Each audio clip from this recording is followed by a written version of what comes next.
Welcome back to the Sherwood Urban Farm. In today's video, we're planting garlic. Now, I've done a video on planting garlic and it's received a lot of views, but I wasn't actually that successful with that garlic.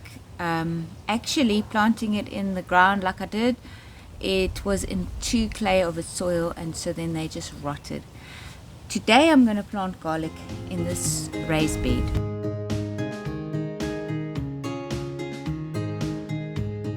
I ordered my garlic from Living Seeds. It comes with a little instruction manual, exactly how to plant it. And I was all excited and I thought, great stuff. I'm going to show you exactly how I do it according to the Living Seeds manual. However, they require you to have Telborn Organics Vitagrow. It's the green pack. But I cannot find that anywhere in Port Elizabeth, and it's just really not going to be worth my while to buy it online. So I did a little bit more research and I found ingredients that I've got at home that are going to do the job just as great. So I would really suggest that you don't take shop garlic to plant. I tried that and it doesn't work. I've tried it 2 years in a row, and in South Africa we can only grow garlic from about February to April. It's a very, very narrow little window for us. And another problem actually in the Eastern Cape, that's why I'm only planting now in April, is because the soil temperatures are just too high even into March. I mean, in March we had extremely hot temperature. So garlic likes nice cold soil. So what I actually did with these garlics, this one is called the Egyptian Pink. I got my order and then I put it in the fridge for 2 weeks just so that they get that nice little chill, and I was waiting actually for the soil temperatures to drop. So as you can see, I'm wearing my puffer jacket. It's nice and cold. Right, so what I'm going to do is I'm going to dig a little trench all along here. So you got to plant your garlic 3 times as deep as it is long. Now in my trench, I'm going to put my soil amendments. I'm not big on soil amendments, but man, I tell you, I want proper garlic. Last year, I got the garlic grew. It was beautiful when I planted in my tall raised beds over there, but then it got rust. So this year, I'm going to tell you exactly what I'm going to do with this. As soon as those green leaves come up, then I'm going to spray them with copper soap. I think it's copper soap. I'll tell you now what I'm going to do with it. Okay, so now I've dug my trench. And then in my trench, I'm going to take a handful of bone meal. Then I'm just going to sprinkle this along. Okay, so now that I have put the bone meal in, I am going to put in my chicken manure. Okay, so this is nicely well rotted chicken manure, right? Now the reason, okay, I don't know if I mentioned now, the bone meal is for phosphorus and this is for root development. Okay, then the chicken manure is high in sulfur. That's what gives it like its smell. But doing my research, I found out that to produce garlic that has a strong smell and is got higher health benefits, you need to amend your soil with sulfur. But it has to be a specific kind of sulfur, like sulfur sulfate or something to that effect. And that then the plant can now absorb. That increases the medicinal value of the garlic. So if your soil has not got enough of that amendment, then the garlic is not as strong and it hasn't actually got any health benefits for you. What is interesting is I have bought garlic that has been imported from China. I tell you what, I could throw 3 cloves of garlic into my pot of stew or whatever and you hardly tasted it. In my family, not like huge garlic people, but that was interesting. You just got to wonder, how are they growing that garlic? Anyways, chicken manure is also high in nitrogen. So you need nitrogen for your garlic because you need to have good leaf development. Because the more leaves, the more cloves you're going to have. Now, I add a handful of wood ash. This is just from the braai. There's no bits of charcoal in it, it's just wood ash.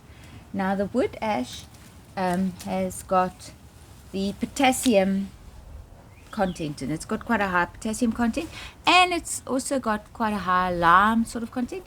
And the benefits of the wood ash is that the garlic doesn't like acidic soil, so this will make sure that your soil has got a nice pH for the garlic. And then it also helps with bulb development.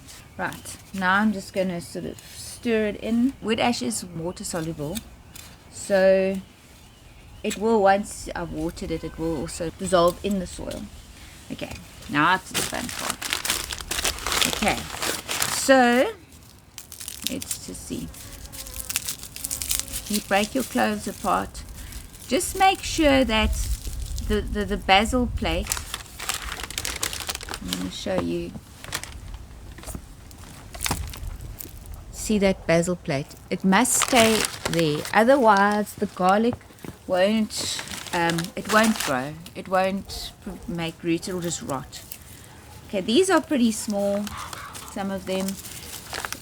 I've read a lot, and people they claim that the bigger the cloves, the bigger the head of garlic is going to be.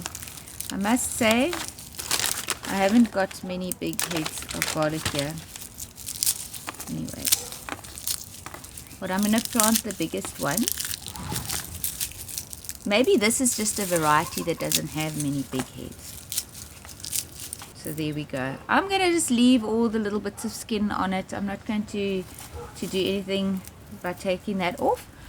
Now you have to plant it with the pointy side up. Otherwise, if you do it that way, it will grow, but then your head of garlic is misformed, and so it will just sort of like grow like this, and everything will just be all skewed. So, and then, so this one is probably about 2 centimeters, so I'm going to plant it 6 centimeters down. I'm going to first bring back the soil. So I'm first going to bring back the soil.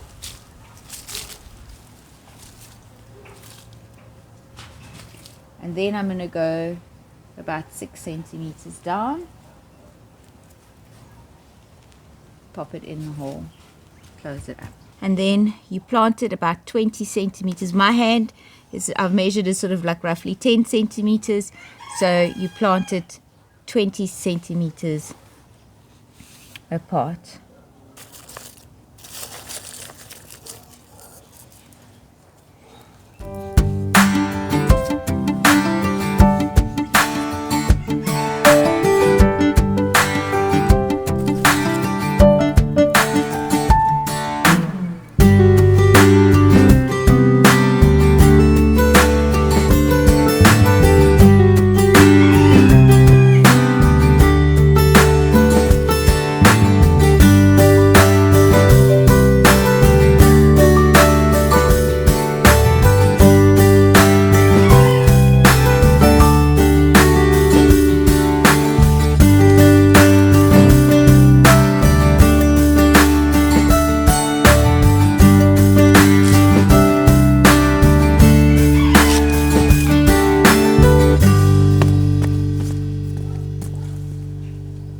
Now what is super important is to mulch your garlic bed. That will help to keep the soil temperatures down and to keep the moisture content right. And then you're going to, so I'm going to mulch now. This is spent chicken bedding, and it comprises of like leaves, and obviously there's chicken manure in it, but like it's not bad. So this is leaves and wood shavings and grass clippings and whatever else we chuck in there that was in their coop. So this I'm going to put right on the top, and you want to put at least about 5 to 10 centimeters on, and then in spring you're going to do it again. And it is really, really important for to keep the soil temperature down and to make sure that the moisture stays in. And you'll notice once you move your the mulch to the side after a couple of months, you'll see all the soil life underneath, earthworms and goodies, all having a go there at the mulch. So you're actually feeding your soil at the same time. Yeah. So once the leaves start to form, then I'm going to spray my leaves with copper soap, because we get winter rainfall here, And like I said last year, I did it. I had the rust just wrecked all the leaves, and so if the leaves get damaged, then your production goes down. So I got like, I mean, I know I hardly got anything. It wasn't even worth writing home about. It was terrible. So that is very important. If you live in a winter rainfall area, you want to spray weekly or bi-weekly with copper soap. And also in spring, then I'm going to get the Vitagrow, the yellow pack. That's going to help for the for bulbing up. I'm just going to read some of the stuff that they got here that's quite interesting. What Living Seeds has got here. They say the air temperature, bulbing will start when the air temperature is at 20 degrees Celsius and the daylight hours are 13 hours. And the soil temperature is 15. That's why it's important to have the mulch, to mulch again in spring.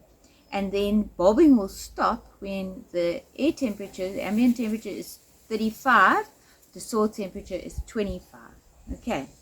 And here they're saying areas that experience winter rainfall starts a preventative spray of copper soap once your plants reach 30 centimeters 3 weeks before the first rains.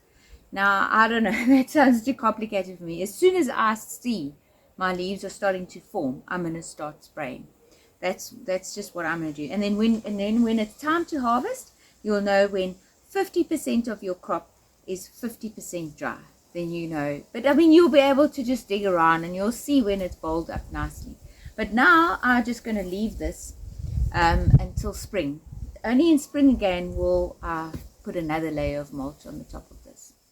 And then once you've harvested your garlic, then you can allow it to dry it 4 to 6 weeks. What I'm going to do is I'm going to plait them together once when the stems are still pliable, and then I'm going to hang it in my shed and allow it to cure there. That will allow it then to last really long until the next year when I'm going to plant again. Well, I hope you found this video informative, and I hope that you have an amazing garlic season. I'm sure hoping that I'm going to have an amazing garlic season with all this extra effort that I've put in.